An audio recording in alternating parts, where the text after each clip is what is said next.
আপনি আমার পাশে দেখতে পাচ্ছেন সহকর্মী নিরুদেব বর্মাকে আমি অনুরোধ করব দেখানোর জন্য যে পর্যাপ্ত পরিমাণে কোরবানির পশু কিন্তু আপনি দেখতে পাচ্ছেন।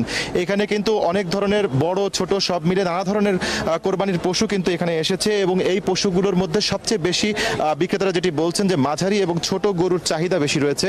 তো এই ধরনের যে পশুগুলো রয়েছে এগুলোর প্রতি বেশি আকৃষ্ট হচ্ছেন ক্রেতারা এবং তারা কিন্তু এসেই সেখানে ছোট যে গরুগুলো আছে বা মাঝারি যে গরুগুলো আছে সেগুলোর চাহিদার কথা বলছেন এবং এই ধরনের গরু মোটামুটি 70 থেকে 1,05,000 1,25,000 মধ্যে বিক্রি হচ্ছে আমাদেরকে যতটুকু জানিয়েছেন ক্রেতা বিক্রেতারা।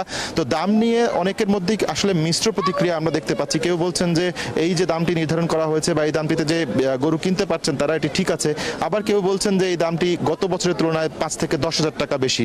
এরকম একটি মিশ্র প্রতিক্রিয়ার মাধ্যমে আসলে আমরা শুনতে পাচ্ছি যে পশু কেনাবেচা হচ্ছে। আপনি জানেন যে ঢাকায় আরও অনেকগুলো হাট রয়েছে, ঢাকা উত্তর এবং দক্ষিণ সিটি মিলিয়ে প্রায় 21টির মতো হাট কিন্তু এবার বসেছে। একটি অস্থায়ী হাট রয়েছে গাবতলী পশুর হাট, সেখানেও কিন্তু আমরা যতটুকু শুনতে পাচ্ছি এবং জানতে পাচ্ছি খবর নিয়ে যে পর্যাপ্ত পরিমাণ কোরবানির পশু রয়েছে। এছাড়াও সরকারিভাবে কিন্তু বলা হয়েছিল, আপনি নিশ্চয়ই, আমি একটু মনে করিয়ে দিতে চাই সবাইকে, যে 21 লাখ উদ্বৃত্ত কোরবানির পশুর প্রাণী রয়েছে। সুতরাং প্রাণীর যে সংকটের কথা চিন্তা করা যায় না এরকমটি বলছেন সংশ্লিষ্টরা।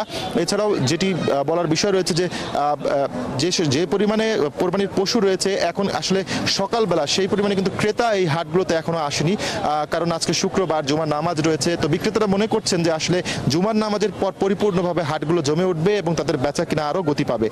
আর আজকে যেহেতু রাত পর্যন্ত সময় আছে সেহেতু সবাই একটা নির্দিষ্ট পরিমাণে সবাই একটা পর্যায়ে চলে যাবেন এমনটিও কিন্তু ধারণা করা হচ্ছে। সুতরাং সেই হিসেবে বলা চলে বিক্রেতারা কিন্তু এখনো যে দামটি রয়েছে সেটি ধরে রেখেছেন, যে রাত পর্যন্ত তারা অপেক্ষা করছেন যে আসলে কোন দিকে যায় বাজার। তো এই রকম পরিস্থিতির মধ্যে হাটগুলোতে কেনাবেচা চলছে। রাত্রি তেজগাঁ হাট থেকে এই ছিল আমার কাছে সবশেষ তথ্য।